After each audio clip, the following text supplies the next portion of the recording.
స్టార్టింగ్లో అంతా కూడా బాగుంటుందండి మన జీవితాలు, కానీ మధ్యలో ఉంటుంది చూడండి, ఇన్ ద మిడిల్, సముద్రపు మధ్యలో, మన జీవితపు మధ్యలో, వైవాహిక జీవితపు మధ్యలో, ఇంకా మీరు వ్యాపారం లేకపోతే చదువు అన్నీ కూడా మధ్యలో ఉన్నప్పుడు అక్కడ వస్తుంది పెద్ద ప్రశ్న, తుఫాన్లు, శోధనలు, పోరాటాలు, ఇవన్నీ కూడా దెన్ ఇట్ గెట్స్ టఫ్.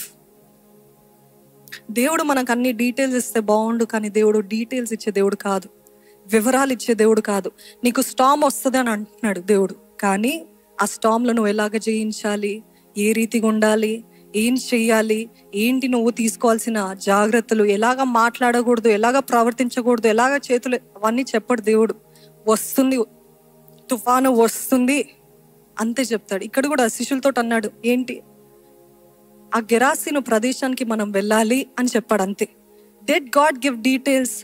తుఫాను వస్తుందని, ఈ రీతిగా శ్రమ వస్తుందని, ఈ రీతిగా బాధ వస్తుందని గాడ్ డెంట్ గివ్ డీటెయిల్స్. పేతురుకి కానీ ఇంకా మిగతా శిష్యులకి డీటెయిల్స్ ఇవ్వలేదండి. అట్లాంటి పరిస్థితుల్లో వాళ్ళకి అర్థం కాలేదు. స్టార్టింగ్ బాగానే ఉంది కదా, టేక్ ఆఫ్ అయింది బాగానే ఉంది కదా, కానీ కరెక్ట్ మధ్యలో ఉన్నప్పుడు, సముద్రపు మధ్యలో ఉన్నప్పుడు ఈ తుఫాన్ వచ్చింది. మన జీవితాల్లో కూడా మధ్యలో ఉన్నప్పుడు, వెన్ యూఆర్ ఆల్మోస్ట్ దేర్, ఇంకా నేను చేరుకుంటున్నాను అన్నప్పుడు వస్తుంది తుఫాన్, ఇంకా నా బ్రేక్ త్రూ వస్తుంది అన్నప్పుడు వస్తుంది తుఫాన్, ఇంకా నా ప్రార్థనకి జవాబు వస్తుంది అన్నప్పుడు వస్తుంది తుఫాను, ఇంకా నేను I'm going to have victory అన్న టైంలో వస్తుంది తుఫాన్ అండి. ఈరోజు ఒకవేళ అటువంటి పరిస్థితులు ఉన్నట్లయితే అటువంటి వారే జాగ్రత్త వింటారు. You will listen intently. You're trying to go to the other side. ఒడ్డుకు చేర్చబడాలని మీరు ఆశతో ఉన్నారు.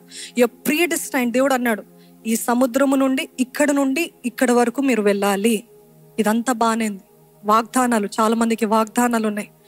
ఈ స్థలం నుండి నువ్వు ఆ స్థలంకి పోవాలి. దేవుడు చెప్తాడు, ఈ ఫ్లైట్ తీసుకో, ఆ పలానా రోజు వెళ్ళు, ఈ రీతిగా నీకు డబ్బులు వస్తాయి, ఈ రీతికి డబ్బులు వచ్చినప్పుడు నువ్వు టికెట్స్ బుక్ చేసుకో అని చెప్పడు. దేవుడు అంటాడు, ఈ స్థలము నుండి ఆ స్థలంకి వెళ్ళు. మేము కూడా చెన్నైలో ఉన్నప్పుడు ఇక్కడ నుండి అక్కడికి వెళ్ళు అన్నాడు. చూసుకున్నాడా దేవుడు? ఇచ్చాడా? బ్యాంక్ బ్యాలెన్స్ అంతా ఫిల్ చేసి పంపించాడా? లేకపోతే అన్ని సిద్ధపరిచి వసతులు ఇచ్చి అన్ని ఇచ్చి మమ్మల్ని పంపించాడు? అలాగా పంపించాడు? ఎప్పుడు దేవుడు పంపాడు. దేవుడు ఒట్టి మాట చెప్తాడు, ఇక్కడ నుండి అక్కడికి వెళ్తావు, ఇది చేయడం ఆపేసి ఇది చేస్తావు, కానీ ఎలాగ చేయాలి అర్థం కాదు. అందుకనే దేవుడు అంటాడు, నా పైన ఆధారపడు. ప్రతి అడుగులో, ప్రతి నిమిషంలో నువ్వు నా పైన ఆధారపడితేనే నీకు మెల్లమెల్లగా నువ్వు ఒడ్డుకు చేర్చబడతావు. God has already destined your place. Already నిర్ణయించాడండి మీరు ఎక్కడ ఏ స్థలంలో ఉండాలో. అట్లాంటి పరిస్థితుల్లో you're asking questions, how? God won't give you details. మరలా చెప్తున్నాడు, దేవుడు ఇవ్వడు, మీకు వివరాలు ఇవ్వడు. మీరు నేర్చుకోవాలి. ఎలాగ నేర్చుకుంటారు? ఆయనతోటి సన్నిహితంగా ఉంటే ఆయన అడుగు ఎలాగ తీయాలో ఆయనే నడిపిస్తాడు. నమ్ముతున్న వారు ఉన్నట్లయితే హల్లెలూయా చెప్తారా అండి? ఇంకొకటి ఏంటిదంటే, ఈ తుఫాన్ లాంటి పరిస్థితుల్లో మీ పక్షాన ఎవరున్నారో, మీ పక్షాన ఎవరు లేరో బాగా తేటపరచబడతారు. It will be clear to you. ఎందుకంటే అంత బాగున్నప్పుడు అందరూ బాగానే ఉంటారు. డబ్బులు లేనప్పుడు, డబ్బులు పోయినప్పుడు, ఒకప్పుడు ఘనులుగా ఉన్నారు, ఇప్పుడు ఘనహీనులుగా ఉన్నారు. ఆ ఘనులుగా ఉన్నప్పుడు ఎంతమంది మీ చుట్టూన్నారు, కానీ కొంత ఇన్కన్వీనియన్స్, కొద్ది స్ట్రెస్, కొన్ని కష్టాలు, కొన్ని సమస్యలు, కొన్ని బాధలు రాగానే వాళ్ళందరూ ఏరి, అప్పుడు అందరూ నా చుట్టూన్నారు, వారందరూ ఏరి అనే పరిస్థితిలో ఉంటాం. ఎందుకంటే నిజముగా చెప్పాలంటే అంత బాగున్నప్పుడు అందరూ ఉంటే దాంట్లో గొప్ప లేదు. ఇటువంటి తుఫాన్ లాంటి పరిస్థితులు, ఈ స్ట్రెస్ తట్టుకోలేనండి. పరిచర్యలో అంత బాగుంది, పెద్ద ఆలయం అంట నేను టీంలోకి వస్తా, పెద్ద ఆలయం అంట నేను పరిచయం చేస్తా, పెద్ద ఆలయం అంట నేను క్వార్లో ఉంటా, నేను ఇది చేస్తా అది చేస్తాను, అందరు ఈగర్ వాళ్ళే వాడతారు. కానీ ఏమీ లేనప్పుడు 10 మంది 20 మందితోటి ప్రారంభించినప్పుడు రమ్మంటే కూడా రారు. ఎందుకు? ఏం లేదు వాళ్ళ దగ్గర. కానీ అటువంటి స్ట్రెస్ టైంలో, ఇన్కన్వీనియంట్ టైంలో నిజంగా మీ పక్షాన నిలబడే వాళ్ళు ఎవరున్నారు? వారే అసలైన వారండి. వారు దేవుడు మీకోసం పంపించిన వారు.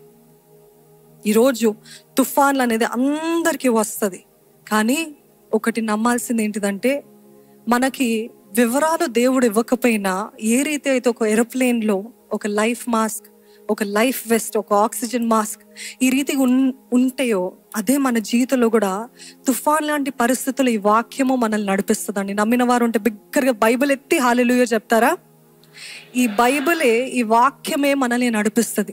ఆయనే మనకి ఎక్విప్ చేస్తాడు. ఏ రీతి ఎక్విప్ చేస్తాడు? మొదటిగా, మీరు విశ్వాసము ద్వారా నా బిడ్డలు అయ్యారు కాబట్టి, అధికారముతోటి మీరున్నారు కాబట్టి, అధికారముతో మీరు ప్రకటించినట్లయితే మీ జీవితంలో తుఫానులు ఆగిపోతాయి. రెండవది ఆయన వాక్యము. మూడవది ఏంటిదంటే మీరు నమ్మాలి, నా దేవుడు నన్ను విడిచిపెట్టలేదు, నా దేవుడు నా తోడున్నాడు. ఈ రీతికి మనల్ని ఎక్విప్ చేస్తాడు దేవుడు. స్టామ్స్లో అలాగ వదిలేసి ఇంకా నువ్వు చూసుకో అని చెప్పలేదు, ముందుగానే సిద్ధపరిచాడు.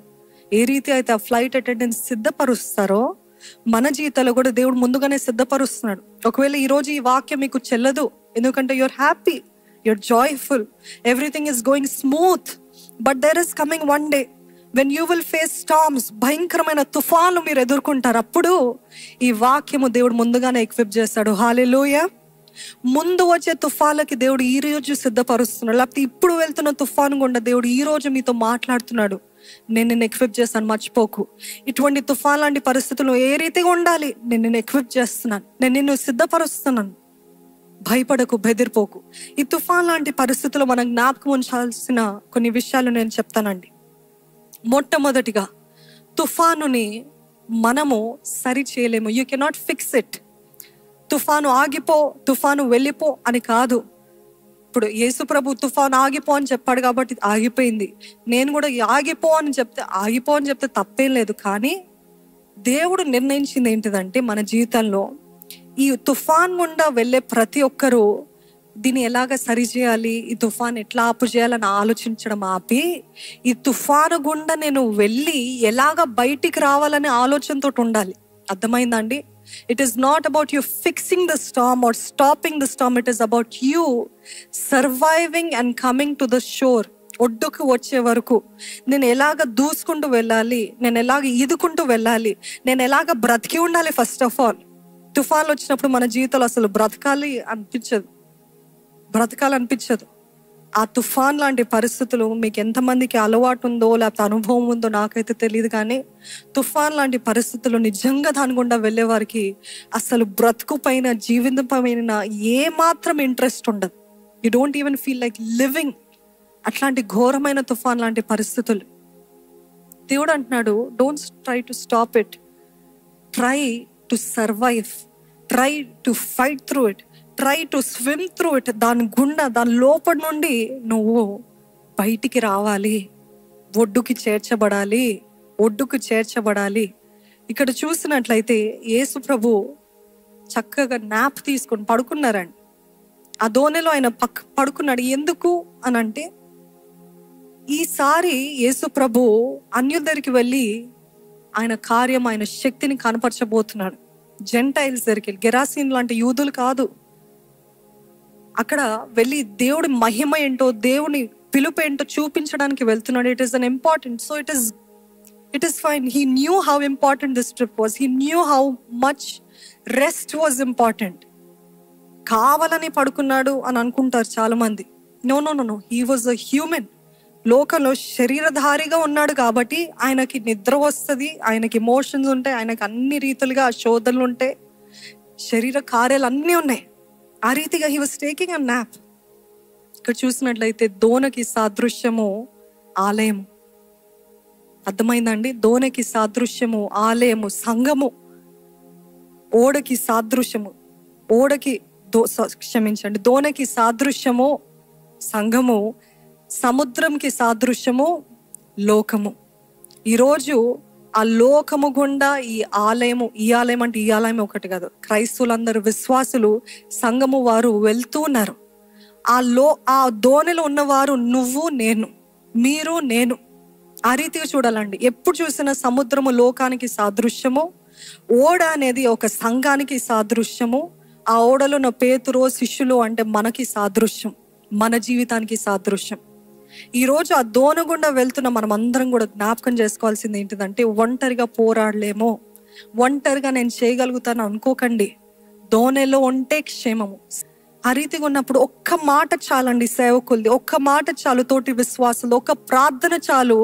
ప్రతి బంధకాన్ని తెంపివేయగలిగిన శక్తి ఆ ప్రార్థనలో ఉంది. హల్లెలూయా ఉంది. మీరు నమ్మాలి. తేలికపరచబడతారు, విడుదల పొందుకుంటారు, స్వస్థత పొందుకుంటారు, జవాబును పొందుకుంటారు. అట్టి కార్యము జరుగుతుంది. మా దాగు స్థలము నీవే ప్రభువా. అపవాది క్రియల నుండి మమ్మల్ని తండ్రి దాచిపెట్టమని వేడుకుంటున్నామయ్యా. నీ రక్తపు నీడల మమ్మల్ని మరుగుపరచమని వేడుకుంటున్నాం ప్రభువా.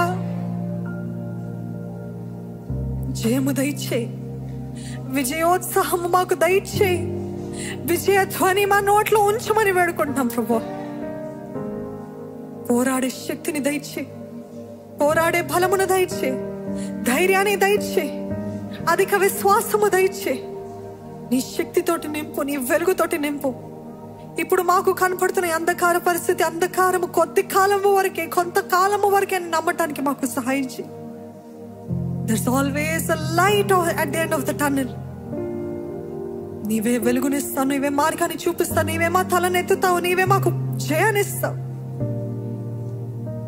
ఎక్కలేనంత ఎత్తైన కొండపైకి ఎక్కించేదేవా, నీకే కోట్లాది స్తోత్రాలు చెల్లిస్తూ నీ ఆత్మ ద్వారా నీ ఆత్మ కార్యాలు కొనసాగింపజేయమని మమ్మల్ని అందరినీ బలపరిచి అంతవరకు నడిపించి, ఒకవేళ ఈరోజు తుఫాన్ లాంటి పరిస్థితులు లేనప్పటికీ ఆ తుఫాను పరిస్థితులు వచ్చినప్పుడు తండ్రి వాక్యము వారి హృదయంలో తండ్రి నీవే బయలుపరచమని వేడుకుంటున్నాను. నీ వాక్కుని బయలుపరచు, నీ సహాయము దయచేయమని, ఇక్కడున్న ప్రతి ఒక్కరికి నీవే సంపూర్ణంగా జయము దయచేయమని, మా జీవితంలో తండ్రి అపవాది పోరాటాలు వచ్చినప్పుడు దేవా ఎదిరించే శక్తిని, కృపను, విశ్వాసాన్ని మాకు అనుగ్రహించమని ప్రభు యేసు నామములో అడిగి వేడుకొంచున్నాను తండ్రి. అందరం ఆమేన్ చెప్దామండి.